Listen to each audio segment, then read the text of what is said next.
Hare Krishna. Dandat Pranam to all the Vaishnavas listening to me. So today we'll continue from the 13th question of this chapter called Energies of Sri Gaura. Before that, let us offer our prayers at the lotus feet of Srila Gurudev and all our previous acharyas. Om अज्ञानतिमिरान्धस्य ज्ञानाञ्जनशलाकया चक्षुरुन्मिलितं येन तस्मै श्रीगुरवे नमः।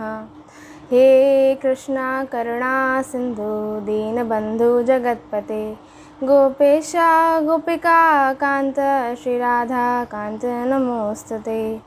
तद्काञ्चन गौरांगी राधे वृन्दावनेश्वरी वृषभानुसुते देवी प्रणमामि हरिप्रिये। जय श्री कृष्ण चैतन्य प्रभु नित्यानंद श्री अद्वैत गदाधर श्रीवासादि गौर भक्त वृंदा वाञ्छाकल्पतरुभ्यश्च कृपा सिन्धुभ्यैव च पतितानां पावनेभ्यो वैष्णवेभ्यो नमो नमः। हरे कृष्णा कृष्णा कृष्णा हरे हरे, हरे Ram Ram Ram Hare Hare.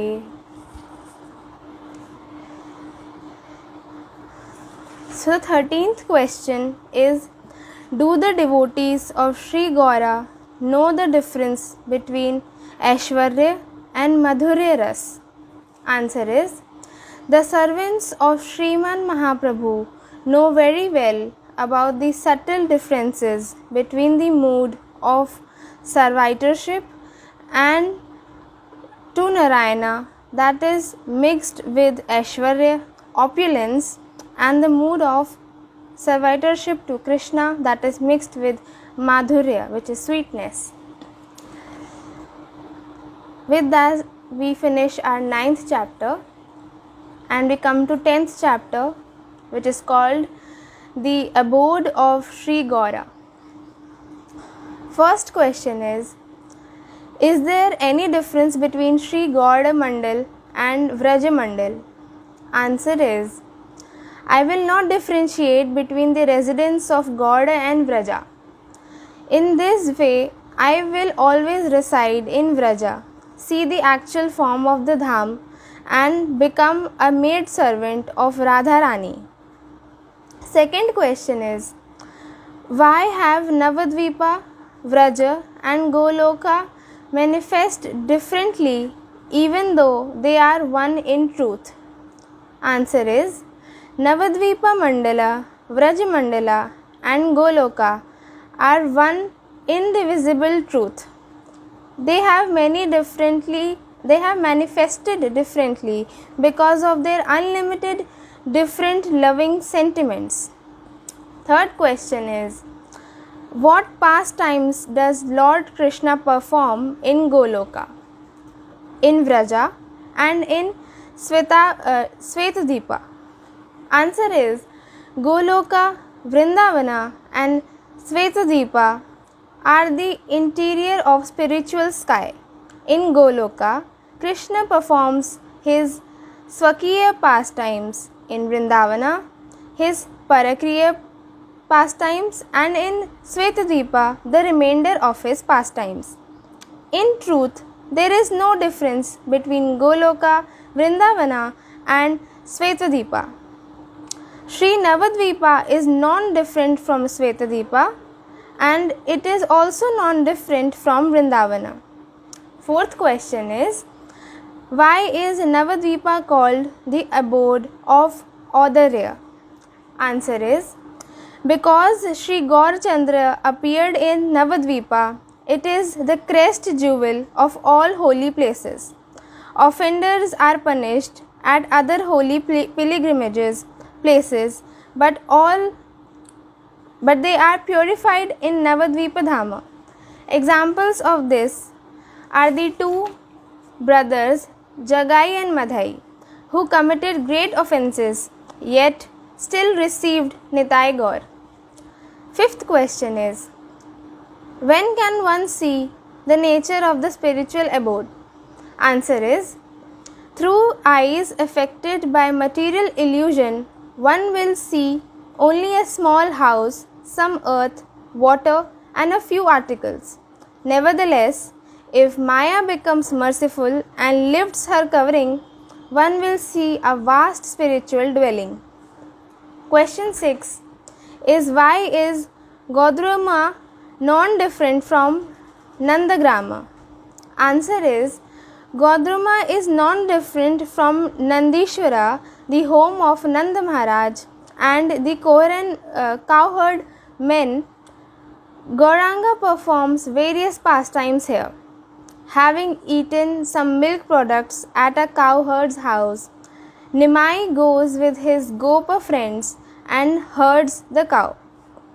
7th question is, how do the devotees of Gaura hanker to reside at Godruma? Answer is, I do not want to reside at Kashi or offer obeisances to the forefathers at Gaya. I reject liberation and the other 4 objectives of life.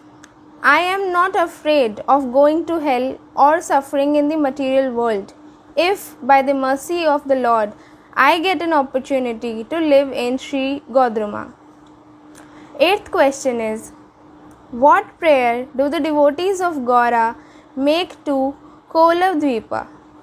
Answer is, O Kolavdvipa, please be merciful to this worthless person. Kindly allow me to reside in Navadvipa among the devotees and give me the right to the wealth of the pastimes of Gauranga. He is my Lord in life and in death. 9th question is, where is the place where offences are nullified? Answer is, the present city of Navadvipa, formerly known as the village of Kulia, is situated on the western bank of ancient Navadvipa.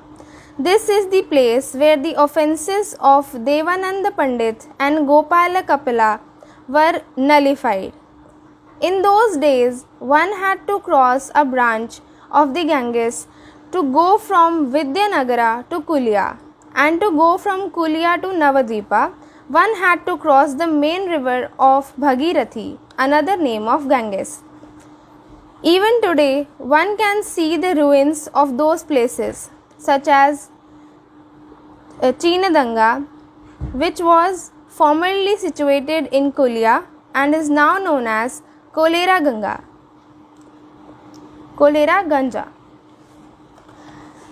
10th question is, at which forest of Vraja did Sri Bhaktivinoda Thakur see the village of Kampahata? Answer is, in Kampahata village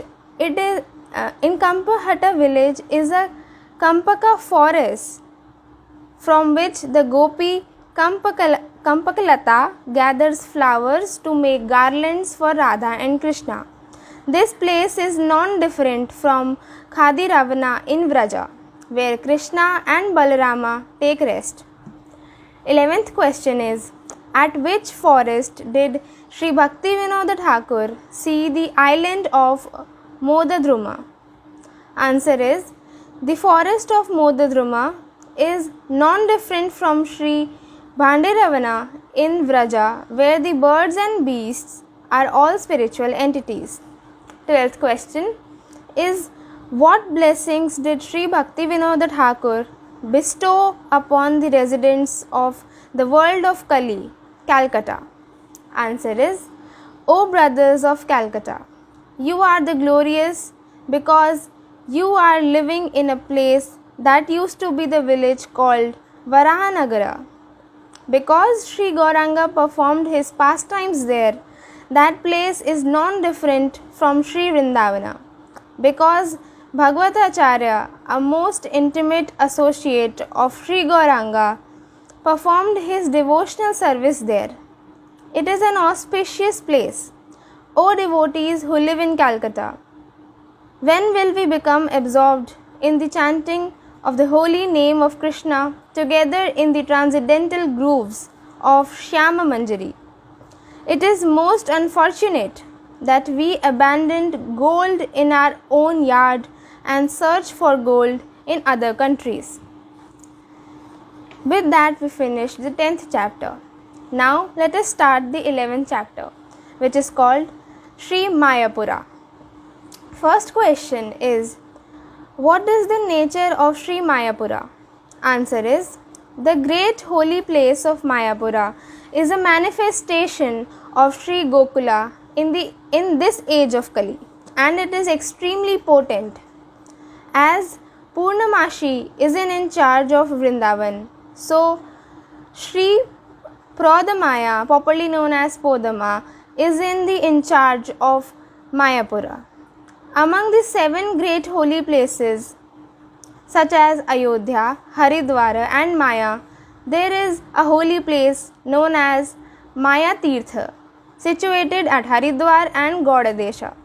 The influence of Maya Tirtha is such that even some sinless Muslims who live there proudly consider our beloved Lord Gauranga as their own Lord and treat the devotees of Gauranga as their friends.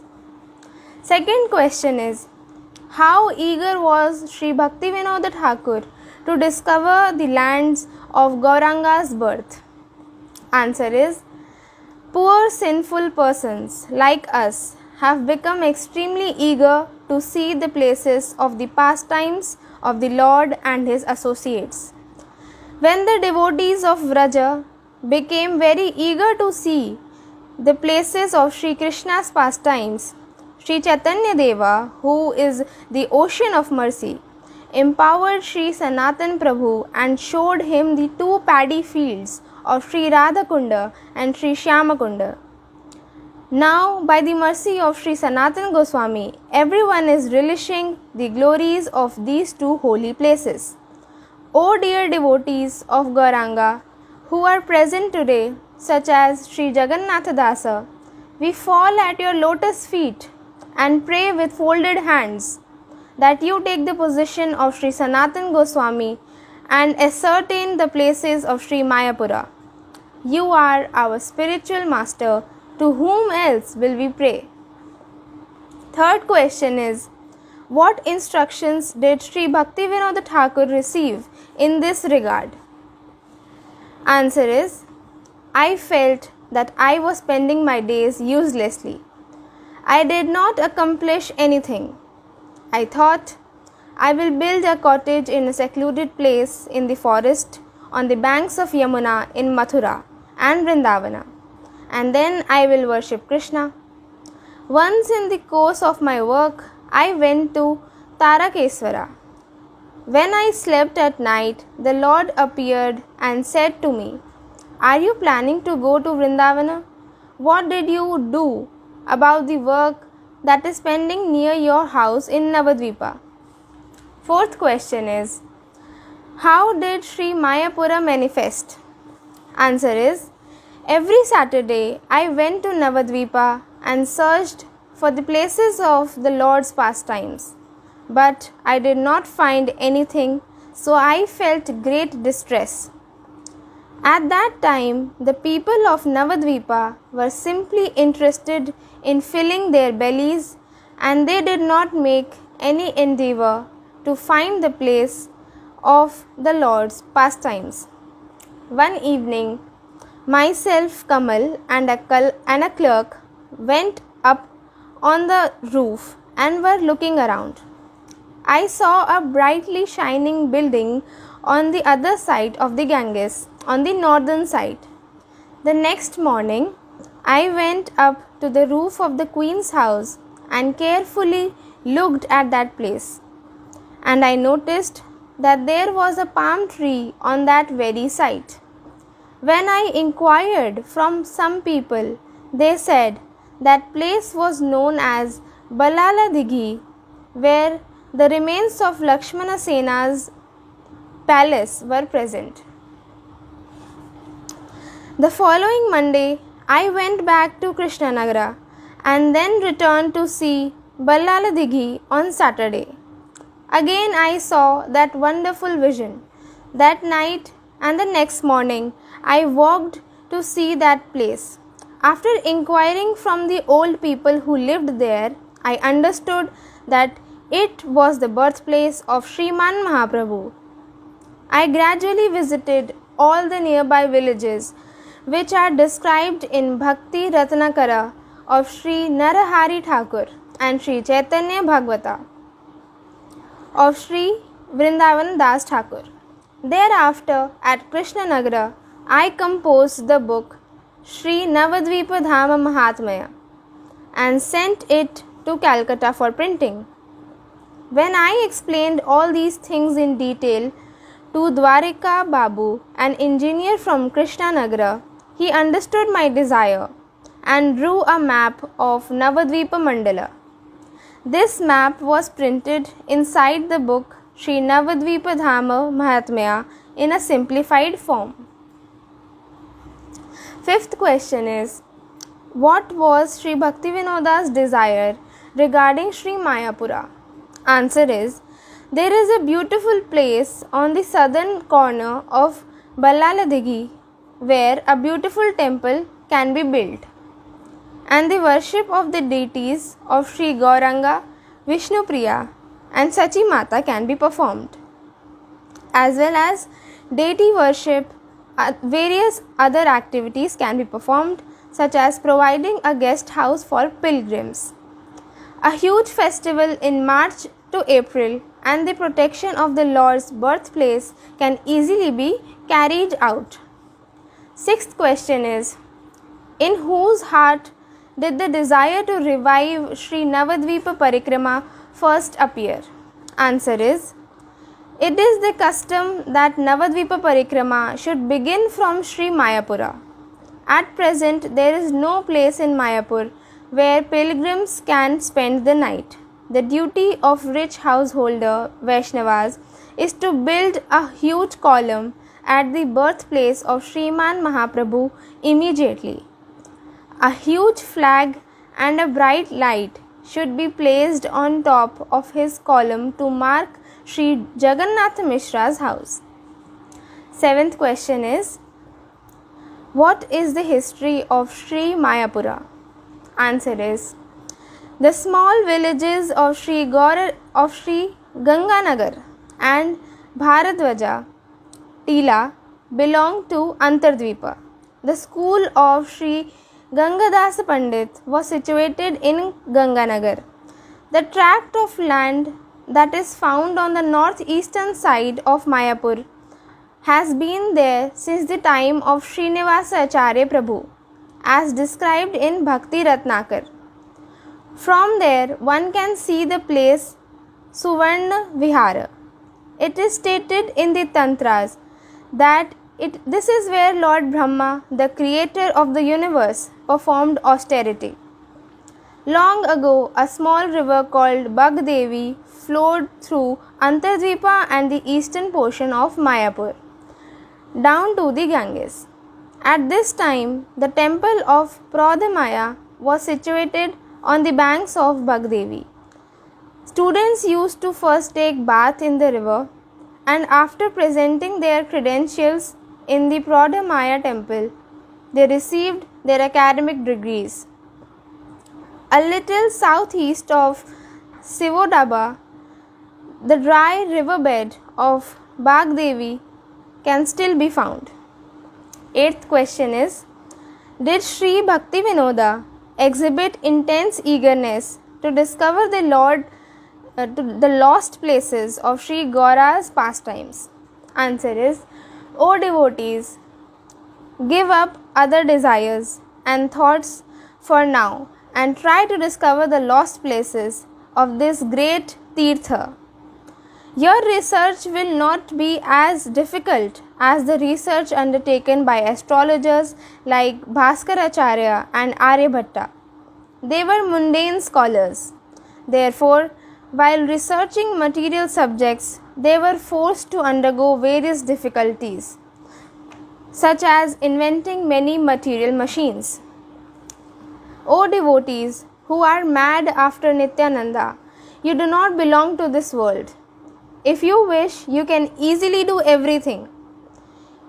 If you only once fall at the lotus feet of Lord Nityananda and pray, you can obtain the transcendental abode of Svetadipa, just as you can get a myrobalan fruit in your hand.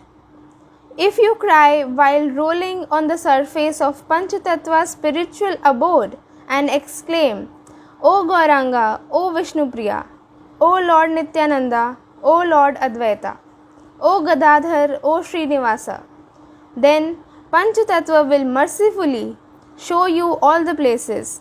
O Vaishnavas, do not wait any longer. Ninth question is, when the birthplace of Sri Gaura was discovered, how envious were the professional traders of the religion? Answer is, when ancient Navadvipa was discovered, the people of modern Kulia, Navadvipa, became very envious. They began to say so many things and showered various abusive words on the devotees of Gauranga. But those who have surrendered their body and mind at the feet of Gauranga will not retreat because the devilish word of such people. Without paying attention to greedy, godless people, Gauranga's devotees endeavor to establish temples and worship the deity. 10th question is, why can the first Sri Gaura appearance festival at Sri Mayapura be compared to the festival at Kheturi? Answer is, the festival at Sri Mayapura was so great that except for the festival at Kheturi, such a festival had never taken place anywhere. About 50,000 people came to Mayapur from various distant places to see this great festival. Only a few selfish people, fearing that the prestige of modern Navadvipa would be diminished, acted against the improvement of Navadvipa. But since the Lord's devotees are well aware of the glories of Navadvipa, they disregarded the impediments put forth by such people and expressed great pleasure in visiting Sri Mayapura. Question 11 is, does Mahaprabhu desire to observe the festivals in pomp? Answer is, Mahaprabhu does not wish to spend lavishly on the festivals in Sri Mayapura. 12th question is, what was Sri Bhaktivinoda's prediction regarding a future temple of Sri Mahaprabhu at Yogapitha or Yogapeeth? Answer is, a huge and wonderful temple will be constructed at the birthplace of Mahaprabhu, and the eternal service to Gauranga will be manifest. 13th question is, who are the great benefactors of the Vaishnavas of the future?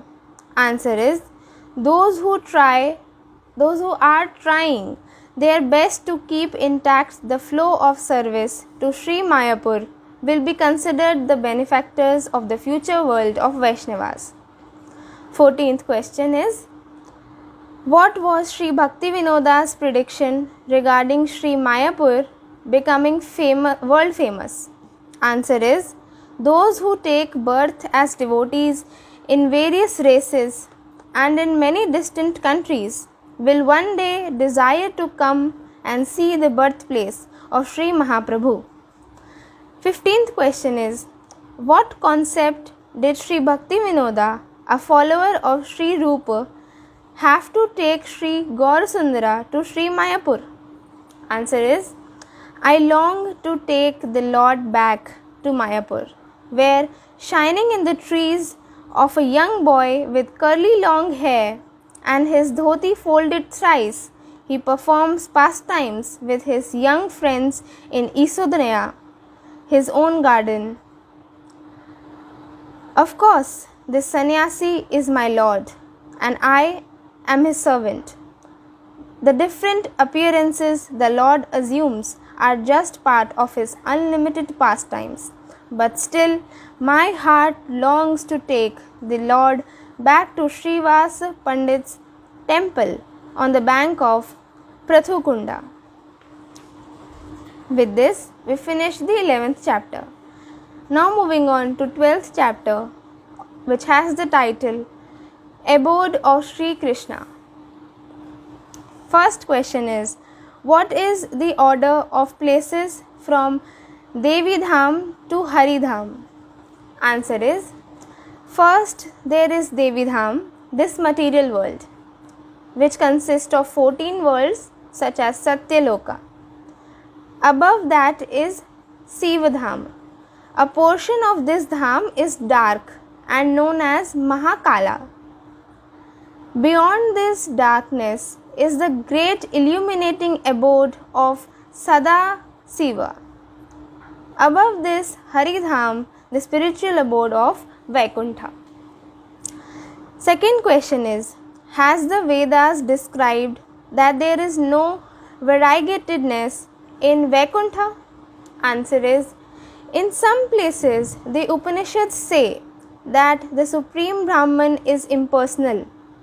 It should be understood that in the material world, atomic particles of water, air and fire are distinct because of their respective material characteristics. Such material distinctions do not exist in the spiritual world. The Vedic literature, however, never says that there is no variety in the spiritual world. Existence and the variety are simultaneously present everywhere. Third question is, what is the difference between the variegated nature of the material and the spiritual worlds? Answer is, to understand the variegated nature of the spiritual world requires deep meditation. The variegated nature of the material world is temporary, happiness and distress. The variegated nature of the spiritual world is vast and full of spiritual bliss. Fourth question is, do the four objectives of life found in the material world exist in Goloka? Answer is, liberation to Vaikuntha, religiosity, economic development and sense gratification are situated in Goloka in their appropriate place in the form of seeds. Fifth question is, what is the difference between Goloka and Gokula? Answer is, there is no difference between Goloka and Gokula. The only difference is that Golok, which is the highest platform in the spiritual world and the place of Krishna's pastimes, is known as Gokula in the material world. Sixth question is, what is the difference between Mathura Mandal and Goloka? Answer is, Goloka, where the Lord's unmanifest pastimes take place, is Mathura in the material world, where the Lord's manifest pastimes take place. Seventh question is, how can we understand the Lord's manifest and unmanifest pastimes of Vraja? Answer is, the most confidential interior of the eternal spiritual abode of Goloka is called Vraja. Just as the pastimes of Krishna are manifest in the material world, similarly, pastimes are also eternally manifest in Vraja. There, the pastimes in the mood of Parakiya Ras eternally exist. In the third chapter of Sri Chaitanya Charitamrita, Sri Krishnadas Kaviraj Goswami wrote, at the end of Dwapar Yuga of the 28th cycle of 4 yugas, Lord Krishna appears in this world with his Vrajadhama. By the words Vrajera Sahite with Vraja, it is clearly understood that there is an inconceivable spiritual abode called Vraja. Krishna, through his spiritual potency, appeared in the material world with his abode of Vraja. Parakiya Ras exists only in the eternal Vraja, which is the internal part of Goloka. In the manifest Vraja, the variegatedness of the unmanifest Vraja have been perceived by the living entities. Eighth question is how can one perceive Goloka in Gokula? Answer is the Lord's transcendental pastimes are eternal. One who is qualified to see pure spirit can see Goloka. What to speak of this? One can even see Goloka in Gokula. One whose intelligence is conditioned by the illusory energy can never see Goloka. Such a person sees Gokula as the material world, although Gokula is non-different from Goloka. Question 9 is, what is the nature of the abode of Krishna? Answer is, the abode of Krishna is full of bliss. Although opulence is present there in full form, it has no influence. Everything there is full of sweetness and eternal bliss. Flowers, fruits, and trees are the assets of the abode of Krishna. The cow are his subjects, the cowherd boys his friends, and the gopis his girlfriends. Butter, yogurt, and milk are the food. The forest and gardens are full of love for Krishna. The river Yamuna engages in the service of Krishna. The females are the maidservants of Krishna. The personality who in his various expansions accepts the worship and respect of everyone is the only life and soul of that abode. Sometimes he is respected as much as the worshippers, and sometimes he is even treated inferior to them.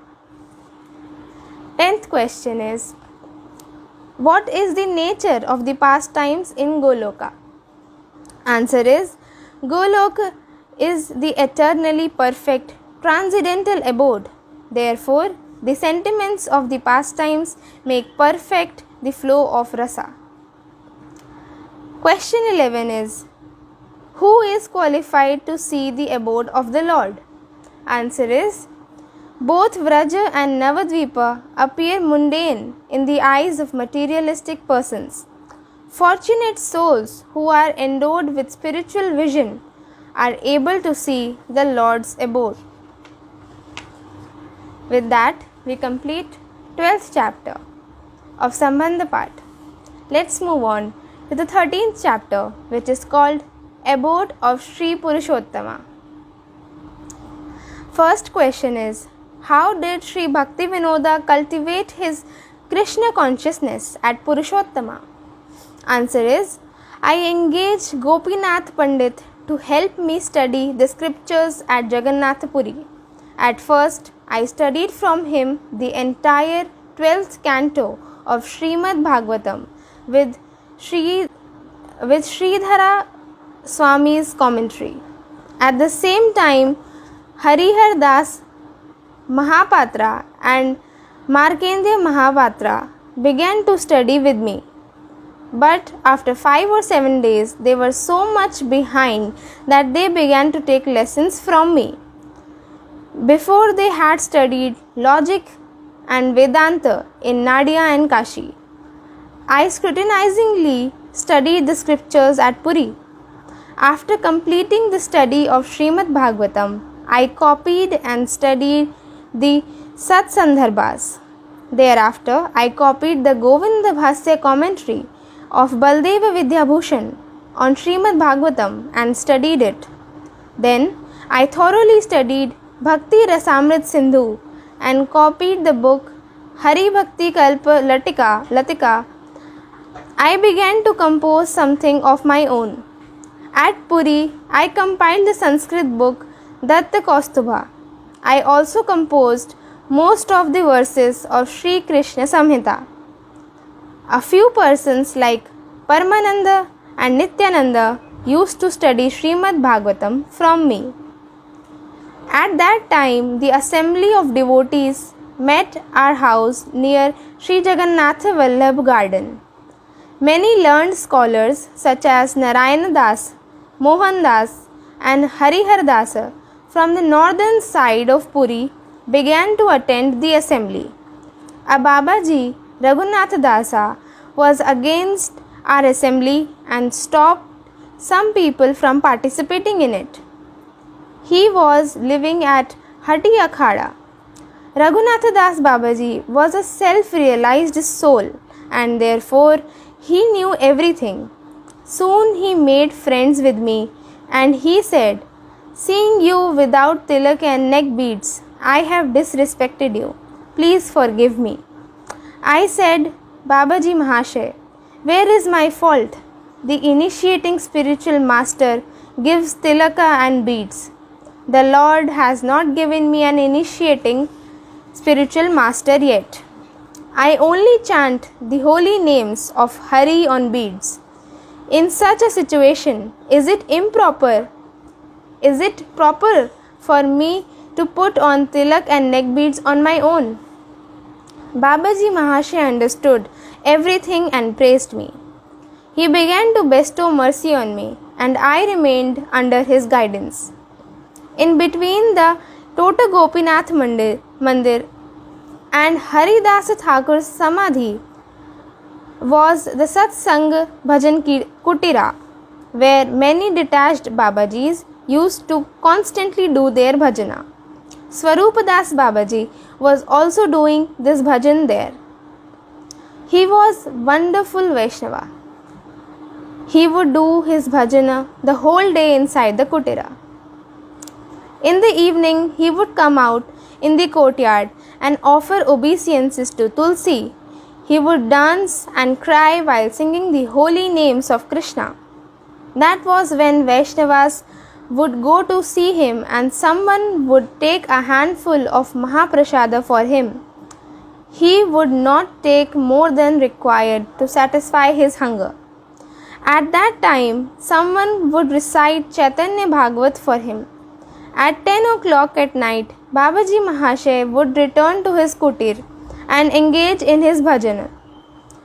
When it was dark, he would go alone to the seashore, wash his hands and mouth and take a bath. The reason he did so was that he feared some Vaishnava might help him. He was very blind.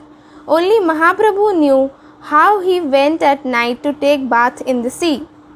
There was no doubt that he was a self-realized soul.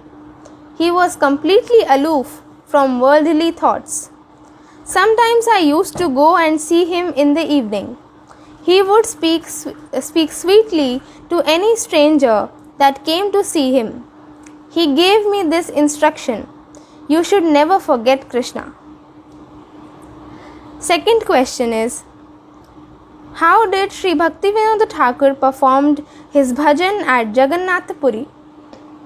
Answer is, during my stay at Jagannath Puri, I used to regularly visit the temple of Lord Jagannatha, chant the holy names of Krishna, and hear the topics of Krishna in the association of saintly persons.